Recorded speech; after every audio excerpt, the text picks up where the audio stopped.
अस्सलाम वालेकुम। अॼु तव्हांखे असीं घुमाईंदासूं सिंध जे मशहूर अवामी शाइर हमल फ़कीर लिगारी जी मज़ार। हमल फ़कीर लिगारी मीराणे दौर जो मशहूर अवामी शाइर है। संदसि वाल साहब जो नालो रहीम खान लिगारी पाण बलोच क़ौम जे सीरकाणी कबीले जे बहुलाणी पाड़े में 13 ज़ुल्हज 1225 हिजरी मुताबिक़ 28 फरवरी 1809 ते खैरपुर रियासत में जाओ। सदन वॾनि डेरा गाजी खान मां लॾ प्लान करे सिंध में खैरपुर रियासत जे ॻोठ खानपुर में सकूनत इख्तियार कई। हमल फ़कीर लिगारी पाण परे थियण सां नवाबशाह ज़िले जे तहलके सकण ॾांहुं लॾे ॻोठ मीर खान लिगारीअ में वञी रहियो।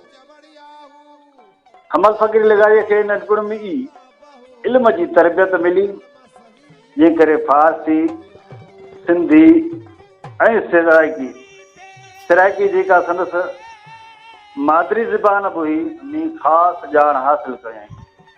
निहायत परहेज़गार ऐं हिलाल रोज़ी कमाए खाइण खे अफ़ज़ल इबादत सम्झंदो हुयो। दर्स व तदरीस लाइ ज़िंदगी वक़्फ़ थियल हुअसि। संदसि तालुकात मीर अली मुराद खान टालपुर, मीर शाहनवाज़ खान टालपुर, पीर पागारे ऐं लखीअ जे सादतनि सां रहिया आहिनि।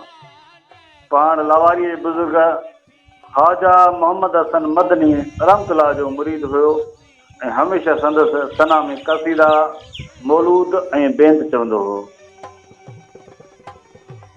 हिन ज़ी फ़हम शाइर खे उहा दात तरफ़ां ख़ुदा तरफ़ां ॾिनल हुई जो ठप शेर जोड़े वेंदो हो।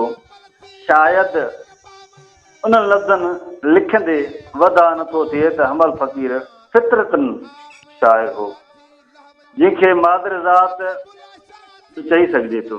उहो ई सबबु आहे जो संदसि शेर ऐं रवानीअ सां गॾु लताफ़त, बलागत ऐं सलामत ज़्यादा खां ज़्यादा आहे। हुस्न ऐं इश्क जो ज़िक्र बि निहायत हक़ीक़त पसंदाना नोअ में कयो अथसि। संदसि शाइरीअ में उनवान ॿाराड़ीअ जे वाक़िअनि, वसनि, दरियाहनि जे कपनि, ॿेलनि ऐं ॿेटारनि, थरनि बरनि, रूहनि, रतनि बाबति वज़ाहत सां बयानु कयल आहिनि। अवामी शाइर में हिकु ख़ासि ख़ूबी उहा बि लेखी वेंदी आहे त संदसि कलाम ॻाए सघिजे थो। उन जे मयार ते फ़कीर हमल जी शाइरीअ ते सिंध जे सरताज सूफ़ी शाइर हज़रत शाह